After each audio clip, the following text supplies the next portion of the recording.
Sejam muito bem-vindos a uma excelente noite. Primeira live aqui neste canal. E para gente, para mim, é um grande prazer ter como primeiro convidado aqui deste canal, o professor Samuel Merbach, para falarmos sobre o direito financeiro. O foco deste canal são aulas sobre direito tributário, direito financeiro, né, que está atrelado, né, afinal de contas.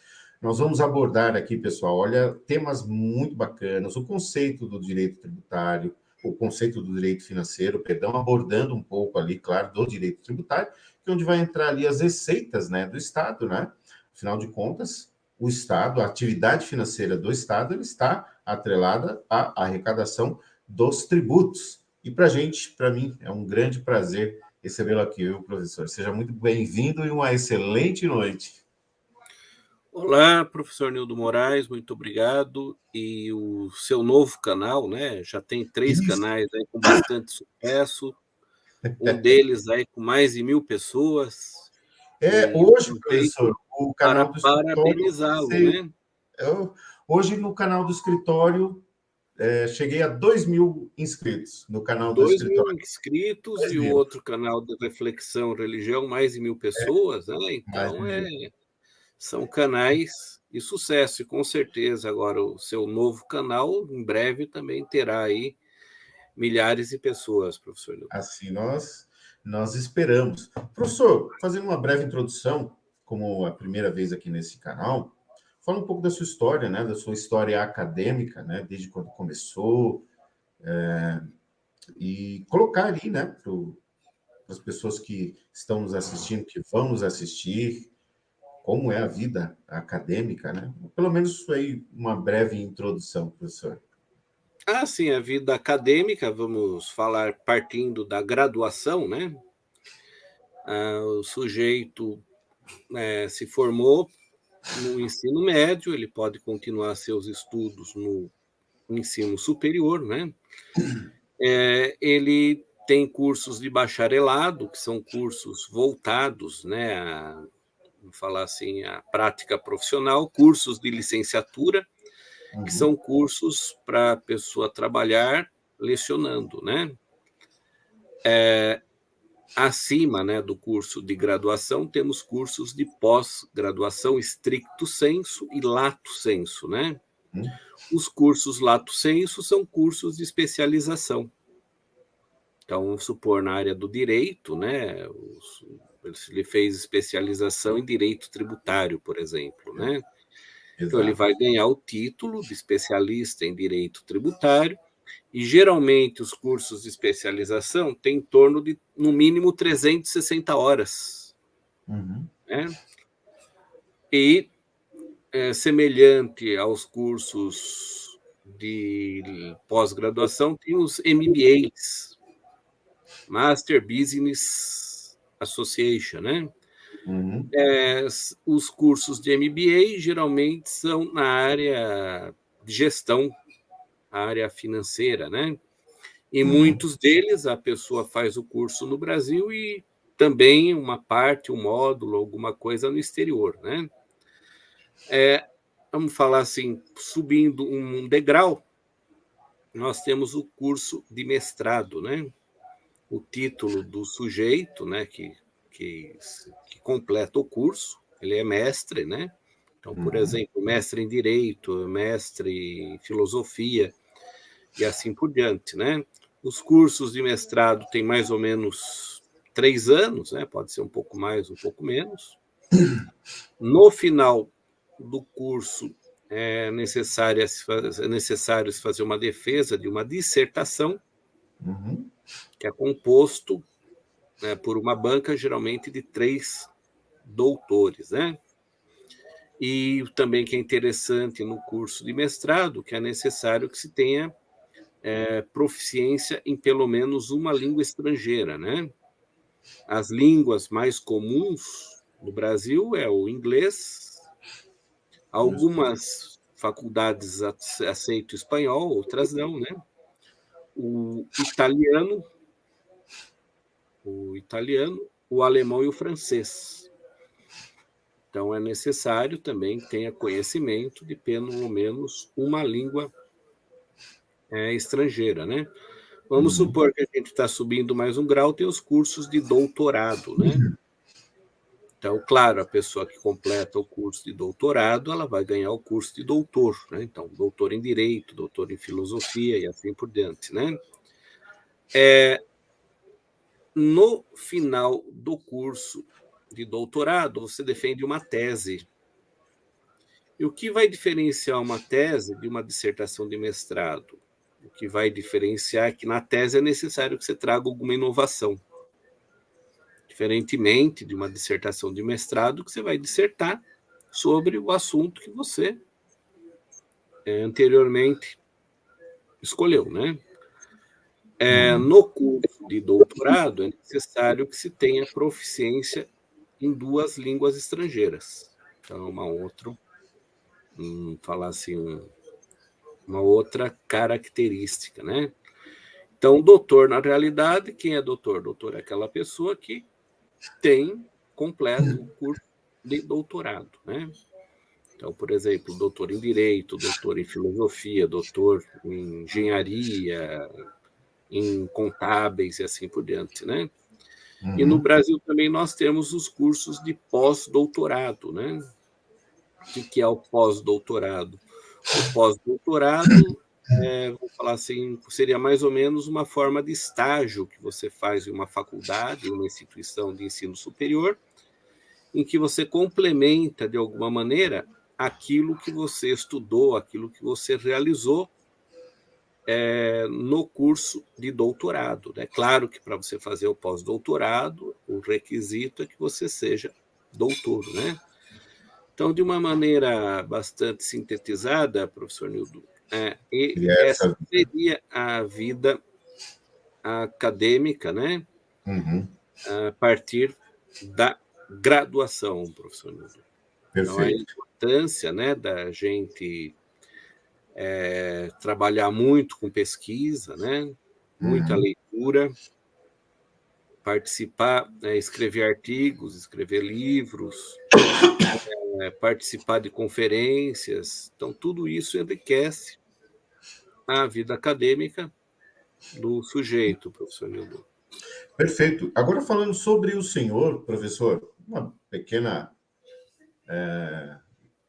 resumo também da sua vida acadêmica, quando começou, há quanto tempo leciona? Sim, eu leciono há mais ou menos, né, uns 25 anos, né? Comecei em Jundiaí, na faculdade Padre Anchieta, depois lecionei em várias outras, como a Unip, né?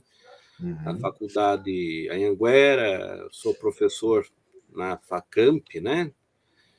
E nesse mundo eu, vamos falar assim, lecionei muitas matérias de direito, também na área de filosofia, né?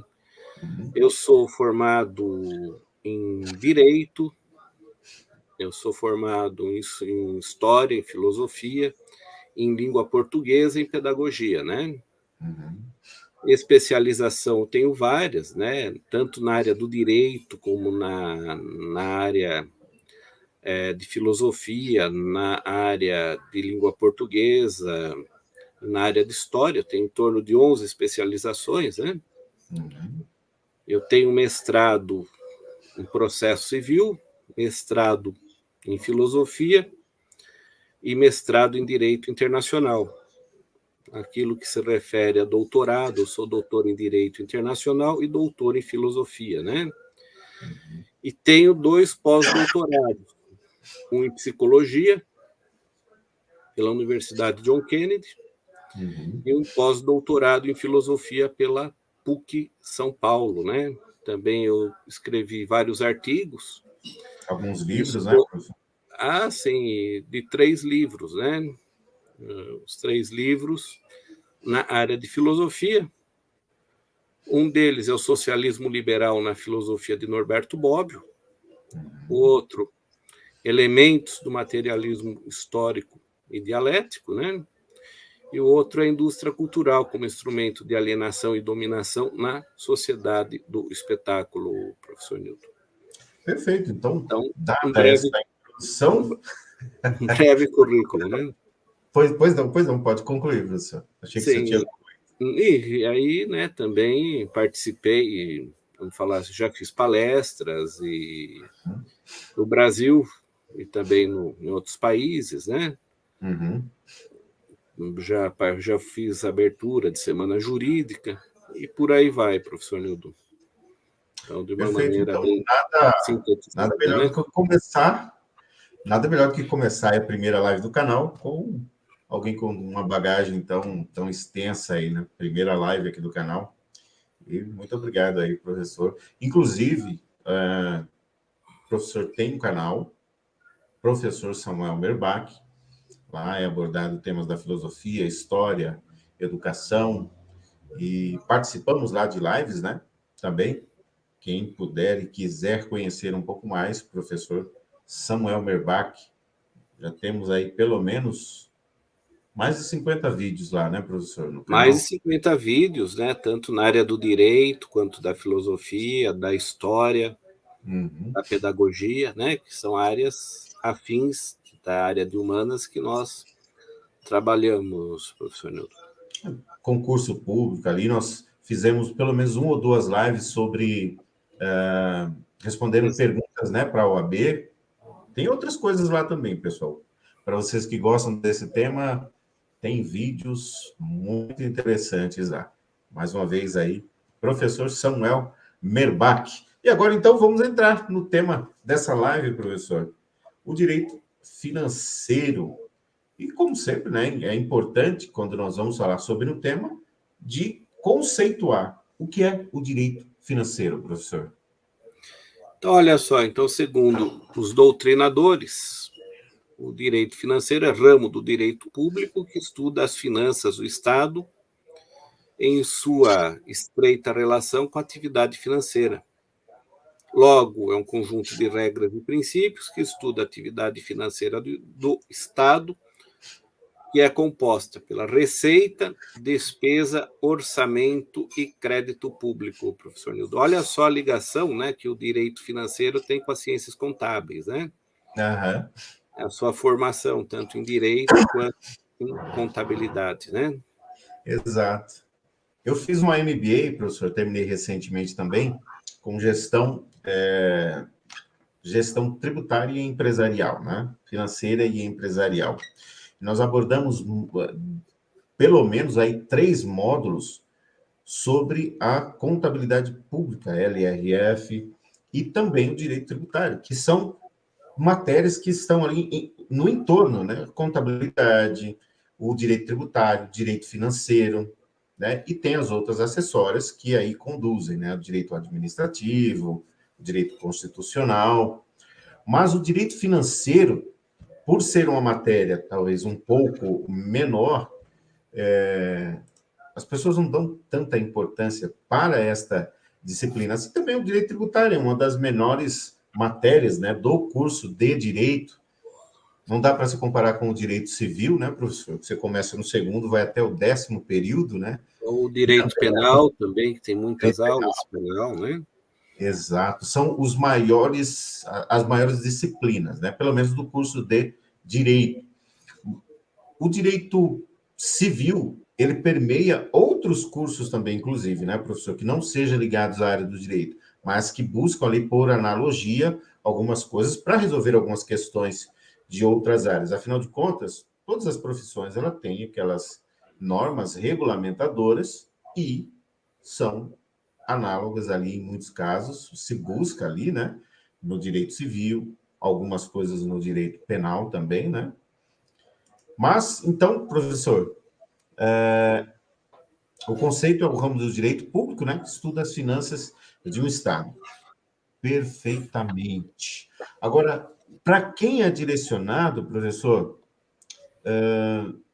o direito financeiro, existe uma entidade específica, um ente ou vários entes que são atrelados diretamente a esse ramo do direito?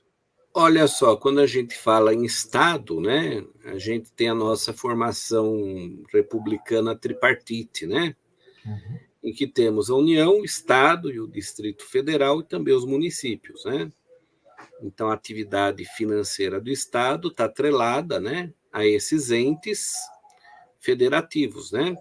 Então, por exemplo, professor Nildo, o Estado tem que atender às necessidades da sociedade, né? Então, por exemplo, a parte da saúde, da educação, da segurança, né? E o que seria, então, aquilo que é chamado de necessidade pública ou necessidades públicas, né? Necessidades públicas é tudo aquilo que incumbe o Estado prestar através do poder-dever, em decorrência de uma decisão política, através do orçamento, que é inserida em uma norma jurídica, né? Então, é necessário que haja meios para a manutenção do Estado, ou seja, da atividade financeira do Estado. E o que seria, então, isso que é conhecido como atividade financeira do Estado? É a procura de meios para satisfazer as necessidades públicas, que se dá por intermédio de 4 fenômenos, quais sejam as receitas públicas, as despesas públicas, o orçamento e crédito público. Professor Nildo. Perfeitamente, professor. E nós vamos, no decorrer aí da live, pessoal, procurar destrinchar, claro, talvez, caso fique alguns assuntos pendentes, vamos fazer nessa live em uma outra etapa. O objetivo não é exaurir absolutamente tudo em uma live, isso seria muita pretensão mesmo, porque é toda uma matéria, quando você vai à faculdade, classes, acho que na nossa turma, o professor Samuel foi meu professor, nós tínhamos no início 100 alunos, né, professor? Começamos com 100 alunos. É impossível para um professor conseguir atender 100 alunos, não tem como. O que eu quero dizer com isso? Dentro de uma live, não é possível também nós exaurirmos tudo, mesmo porque precisaríamos de muita interatividade, responder algumas perguntas, coisas que o conceito geral, ele não traduz as minúcias do que acontece, né? Principalmente se nós pegarmos aqui, ó, dividindo, como o professor falou, a receita pública é proveniente de onde? Aí nós vamos emprestar o ramo do direito tributário. As receitas, o Estado é imposto ao Estado pela Constituição ou por decisões políticas, que ele, por exemplo, tem ali a tripartite, né? Que ele faça ali o sistema tripartite, mas é uma obrigação da União, por exemplo, universidades federais. É obrigação à saúde. É obrigação do Estado a moradia. Ou seja, como que eles vão conseguir, como que o Estado vai conseguir alcançar esses objetivos? Ele pega esses dois conceitos. As atividades financeiras do Estado, ligadas ao direito tributário, ao direito financeiro, e as receitas. As receitas, elas são provenientes de onde? Do direito financeiro também. Mas, então, através da arrecadação do quê? Tributos. A arrecadação de tributos. E, posteriormente, nós vamos destrinchar, né? Eu já postei algumas aulas aqui sobre o direito tributário, nós vamos colocar lá sobre gêneros, sobre espécie. Por exemplo, o imposto é a mesma coisa que taxa, taxa é a mesma coisa que tarifa. Todos esses conceitos, no decorrer das aulas aqui, o professor Samuel está convidado, mais uma vez, desde já, a abordarmos um pouco, né, professor, sobre o direito tributário, que é algo que a gente gosta bastante de falar, né?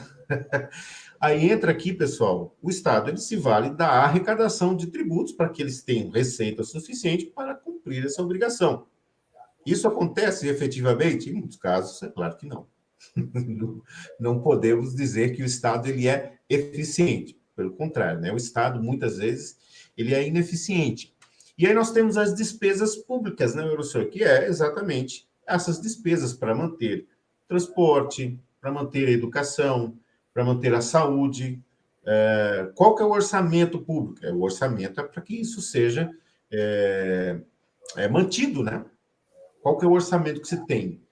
De onde vem esse orçamento? Baseado em quê? Nós vamos falar sobre isso. É claro que de forma um pouco mais sucinta, não temos como exaurir tudo. E o crédito público, professor? Tudo isso em uma live. Professor, não é uma tarefa fácil, né? Não, não é uma tarefa fácil, mas a gente vai cumprir, né, o nosso Dentro do objetivo, nosso, né? com certeza. Professor, o direito financeiro ele é um direito autônomo? Olha só, então, segundo a doutrina, né, o direito financeiro possui um sistema próprio de princípios e normas, que justifica seu estudo separado do direito tributário, tendo em vista que o direito Uhum, financeiro estuda a atividade financeira do Estado, a qual se inclui, conforme nós vimos anteriormente, as receitas tributárias, mas não somente elas, né? Ou seja, o direito financeiro é um ramo autônomo, embora ele tenha um objeto próximo, né, uhum. do direito tributário, professor Nildo. E geralmente quando todo, toda disciplina ela tem uma fonte de onde você bebe, pega as informações. Qual seriam aí as fontes do direito financeiro, mestre? Olha só, a ideia de fonte, ela vem do antigo direito romano, né? A fonte, fazendo uma analogia, seria o quê? Onde é o nascedouro de um rio, de um riacho, né? A Uhum, fonte do direito. O que é a fonte do direito? É onde emanam as normas jurídicas, né? Vamos falar então o seguinte: é o local onde se extrai as normas, né? uhum. Em se tratando de direito financeiro, nós temos as fontes do direito financeiro, né? Então, segundo a doutrina, por fontes entende-se o local onde se extrai a forma que o direito financeiro irá se comportar. Dessa maneira, nós temos as fontes materiais, que se refere à expressão dos fatos financeiros, e as fontes formais, como os fatos se exteriorizam, e que se dividem em instrumentos primários e secundários, conforme a gente vai analisar. Então, falando primeiramente das fontes formais, né? Dentro aqui desse tópico das fontes formais, nós temos os instrumentos chamados de primários, né? Quais seriam esses instrumentos primários das fontes formais? Aqui nós temos, então, a lei e os estatutos normativos que têm força de lei. Então, primeiramente, claro, em se tratando de direito público, nós temos a Constituição Federal, né? É na Constituição Federal que nós encontramos, professor Nildo, as diretrizes gerais sobre o direito financeiro. Perfeito. Também, professor Nildo, ainda dentro das fontes formais, nós temos as chamadas leis complementares, né? Então, as leis complementares em direito financeiro tem aquelas que são mais importantes, né? Uhum, Como, por exemplo, a Lei Complementar 101 de 2000, que é a chamada Lei de Responsabilidade Fiscal, e também a Lei 4.320/64, que trata de normas gerais do direito financeiro. Pontua-se que a Lei 4.320 é lei ordinária, mas ela foi recepcionada como lei complementar na Constituição Federal de 88.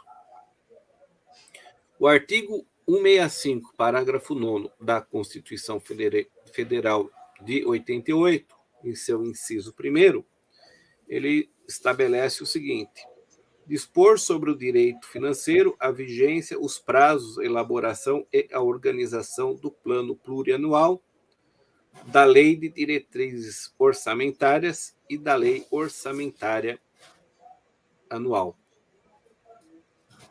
perfeito. Agora, Então, professor, só assim, para nós fazermos uma. Eu gostaria de fazer só uma diferenciação para quem está claro, tendo contato agora com um assunto um pouco mais denso como esse, né? Mas você buscou algumas informações sobre o direito, e é o melhor direito, tá? Não desprezando os outros. Brincadeira. Qual a diferença entre lei complementar e lei ordinária? Podemos fazer essa distinção? claro, com certeza, né? a lei complementar, ela existe para ela dar o procedimento prático de algo. Né? Então, por exemplo, você pode ter um dispositivo constitucional, porém, se não existir uma lei complementar, ela não se efetiva na prática. Então, vamos dar um exemplo de direito tributário. Então, a Constituição Federal, por exemplo, determina nela o imposto sobre grandes fortunas, IGF. É dispositivo constitucional, está escrito. Porém, por que então esse imposto nunca foi cobrado? Nunca foi cobrado porque o legislador, até agora, ainda não fez uma lei complementar. Ou seja, para o imposto sobre grandes fortunas se efetivar no mundo jurídico, é necessário que se tenha uma lei complementar que vai estabelecer as diretrizes, normas e outras coisas para que ele venha a se efetivar no mundo jurídico, professor Nilson. E lei ordinária, claro que é chamada lei comum, né? Aquela bom, mais simples, né? Sim, agora, é mais simples. Inclusive, tem diferença, né? Que não vamos entrar nisso hoje, mas, por exemplo, questão de quórum, de procedimento, né? Sim, e também nós temos no nosso canal uma live sobre a pirâmide de Kelsen, né? Então, as pessoas que quiserem se aprofundar poderão verificar, né? A pirâmide de Kelsen num dos nossos vídeos, né? Em que a gente explica a hierarquia de normas jurídicas. Então, aqui também é mais uma diferença, né? Entre essas duas espécies normativas, professor Nilson. E só deixando o pessoal bem curioso aí, pessoal, existem alguns tributos que eles só podem ser criados exclusivamente por lei complementar. Impostos compulsórios, qualquer impostos residuais, qualquer contribuição social extra, só por lei complementar. Decreto não pode, lei ordinária não pode, única e exclusivamente por lei complementar. Por isso, se você gosta desses assuntos, já se inscreve no canal, porque nós vamos abordar de forma muito aprofundada. Vamos abordar aqui também sobre todos os tributos federais, os tributos estaduais, os tributos municipais, qual a diferença entre imposto e taxa, muito assunto para nós abordarmos. Mas, professor, foi só uma pequena saída do assunto principal, para que eu achei interessante a gente fazer uma diferenciação e até mesmo para apresentar um conteúdo verdadeiramente diferente e que vai ajudar algumas pessoas aí, né? Concurseiros, estudantes. E nós... Então, pois não, professor. Assim, entre as leis complementares, né, uma das mais importantes é a Lei 101 de 2000, que é a Lei de Responsabilidade Fiscal, professor Nildo. Exato, a LRF muito utilizada na contabilidade, e contabilidade pública, inclusive, né? Mas ela permeia aí todo o ordenamento jurídico, financeiro e tributário. Está ligado aí a parte contábil também. Então, a Lei Complementar 101/100, que é a Lei de Responsabilidade Fiscal, ela tem como escopo planejamento, equilíbrio e transparência das contas públicas para cumprimento das metas e resultados entre receita e despesa, limites e condições para a renúncia de receita e geração de despesas. A Lei de Responsabilidade Fiscal, ela alcança a administração direta, bem como fundações, autarquias, empresas estatais, Poder Legislativo, Poder Judiciário, Ministério Público e Poder Executivo, professor Nildo. Então, a abrangência dela, conforme nós verificamos, né, é bastante amplo, né? Sim, porque o planejamento, a LDO, por exemplo, ou o plano plurianual, ela tem que ser apresentada com antecedência. E como é que é feito isso para o direito financeiro? Ele é baseado numa arrecadação posterior e numa provisão ou uma previsão de receita. Através do quê? Através de uma majorização de um tributo. Majorar não é criar um novo tributo, tá? Qual a diferença entre majorar e criar? Quando eu majoro, por exemplo, a alíquota do IPTU do seu município, aí você paga IPTU. Então, e tem outro, isso já chama outro tema o princípio da anterioridade, tem um assunto bastante extenso, por isso se inscreve nos canais aqui, pessoal, para você estar por dentro de tudo isso, que é muito importante aí. Não somente para você, estudante, mas para você conhecer também o seu direito. Então, majorar é aumentar a alíquota, por exemplo. Vou colocar aqui, recentemente houve um aumento no ITCDM, que é o Imposto sobre Transação Causa-Mortes ou de Doações, de 4% para 8%, voltou para 4%. Mas quando existe uma majoração, isso pode ser levado em consideração como uma expectativa de receita futura, uma expectativa do aumento de abertura de empresas, gerando mais empregos, gerando mais rendas, automaticamente criando uma expectativa de receita futura. Então, a LRF alcança todos esses setores, sejam no ramo administrativo, na administração direta e indireta, né? Isso aí já entra aí em um outro assunto muito bacana também, que nos outros canais nós abordamos, aqui nós vamos nos concentrar um pouco mais nesse segmento aqui. Professor, o que seriam aí empresas dependentes, por exemplo, professor? O que seria aí essas empresas dependentes? Claro, associada a todo o tema que nós já abordamos até aqui, né? Às vezes, as empresas dependentes são aquelas que recebem recursos financeiros do ente controlador para pagamento de despesa com pessoal ou de custeio em geral de capital. Essa não se confunde com empresa controlada, né? Que a maioria do capital votante pertence, direta ou indiretamente, ao ente da federação, professor Nildo. Perfeito. A Lei 4.320, como nós já mencionamos, ela foi recepcionada como uma lei complementar, não como uma lei ordinária. Ela foi recepcionada. Quando é recepcionada é porque ela foi criada anteriormente ou posteriormente da Constituição Federal. Então, ela não é aceita automaticamente, tá, pessoal? Não é. Para que seja recepcionada, ela não pode ferir nenhum dos conceitos da Constituição Federal naquele momento, tá? Então, por isso que a Constituição, ela recepciona algumas leis, algumas normas, mas desde que essas leis e normas não infringem nenhum dos artigos, nenhum dos incisos da Constituição Federal. Agora, existem outras fontes também, professor, como as leis ordinárias, que nós já falamos, as leis delegadas, que nós podemos, dando continuidade, né, ao assunto aí das fontes. E também, claro, se o senhor tinha mais algum assunto aí a abordar. Sim, né? Então, dando continuidade às fontes, dentro das fontes nós temos as leis ordinárias, que também são bastante utilizadas no direito financeiro, né? Como exemplo, a Lei de Diretrizes Orçamentárias, a LDO, né?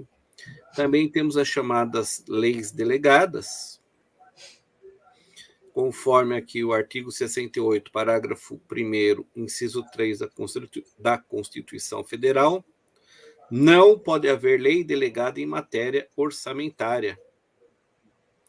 Dessa maneira, as leis delegadas não são fontes importantes do direito financeiro. E o artigo 88, ele diz o seguinte: as leis delegadas serão elaboradas pelo presidente da República, que deverá solicitar a delegação ao Congresso Nacional. Parágrafo 1º. Não serão objeto de delegação os atos de competência exclusiva do Congresso Nacional, os de competência privativa da Câmara dos Deputados ou do Senado Federal. a matéria reservada à lei complementar, nem à legislação. E o item 3, planos plurianuais, diretrizes orçamentárias e orçamentos, professor Nildo. As leis delegadas, aí mencionadas, né, leis privativas, lei de competência exclusiva.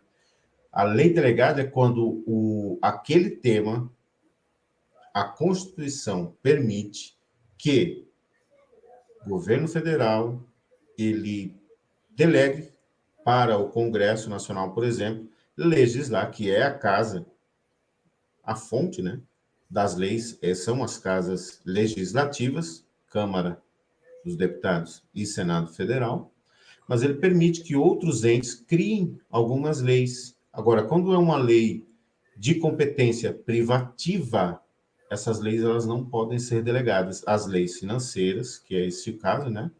Ela não pode ser lei delegada, né? Exato. Delegado quando o parlamento delega ao presidente da República, né, que ele possa fazer uma determinada lei, mas dentro de determinadas conjunturas, né? E Perfeito. também, professor Nildo, nós temos aqui como fonte as medidas provisórias, né? Uhum. Então, aqui é vedada a edição de medida provisória em matéria reservada à lei complementar.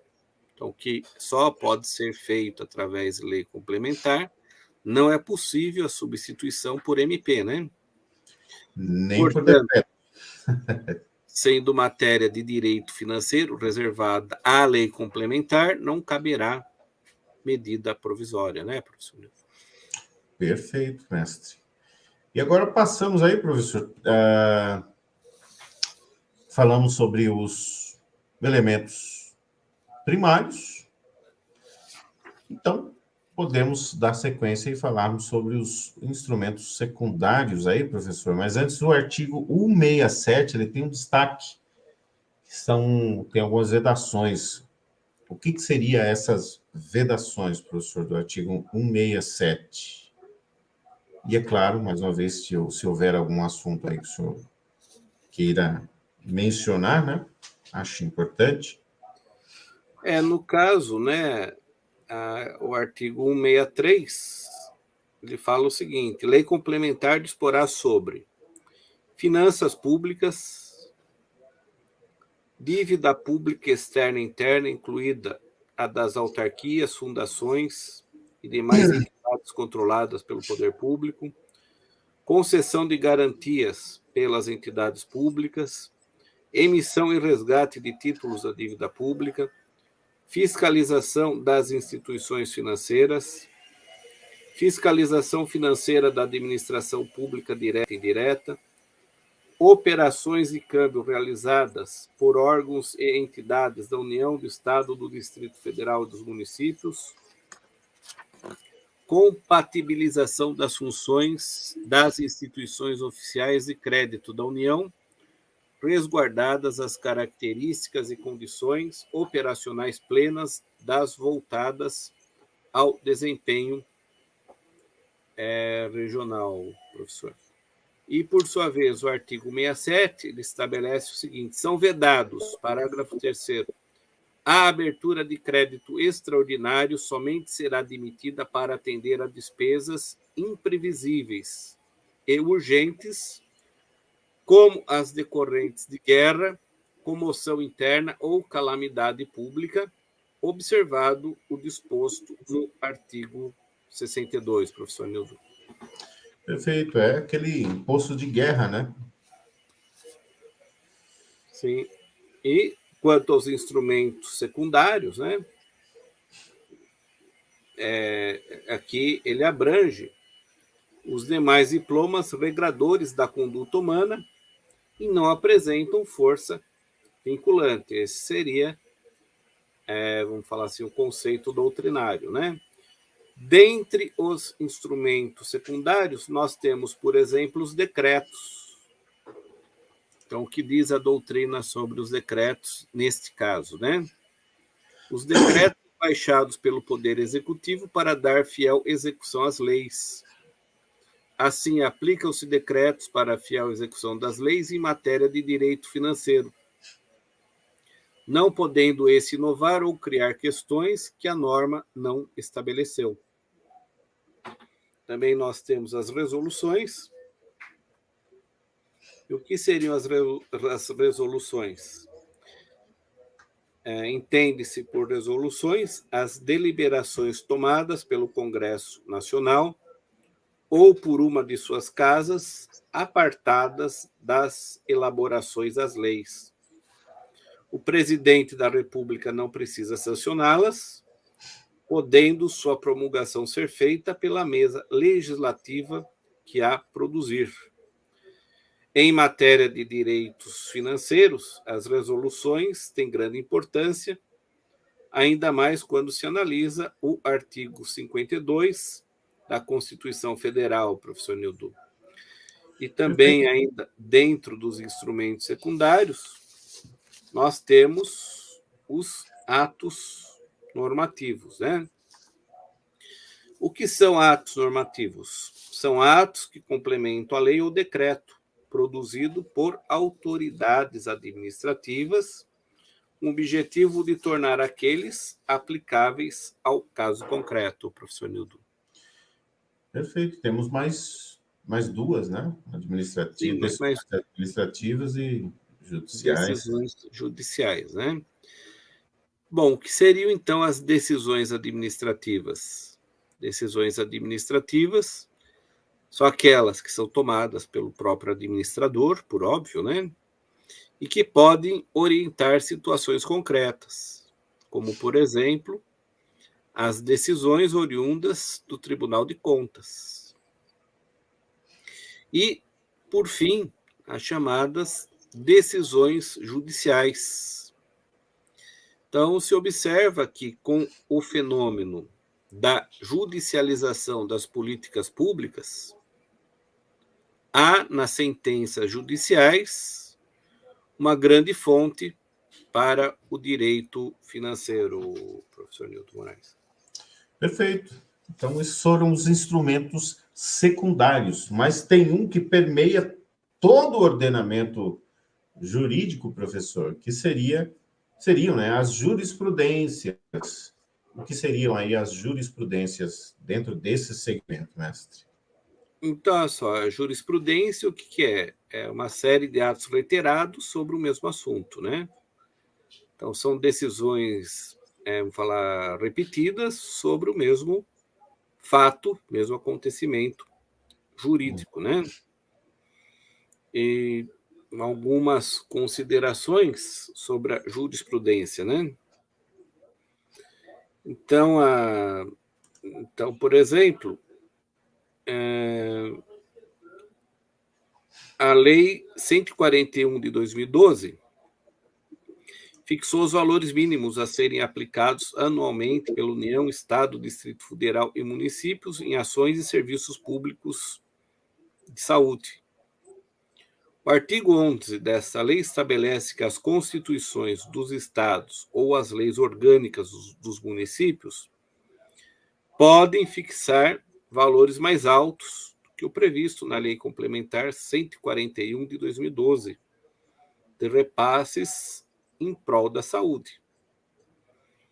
De tal maneira que o Supremo Tribunal Federal julgou inconstitucional esse artigo 11 da Lei Complementar 141 de 2012, porque, segundo o artigo 198, parágrafo 3º, inciso 1 da Constituição Federal, os percentuais mínimos que os estados, Distrito Federal e municípios são obrigados a aplicar na saúde devem estar previstos em lei complementar federal editada pelo Congresso Nacional, não podendo isso ser delegado para os estados e municípios.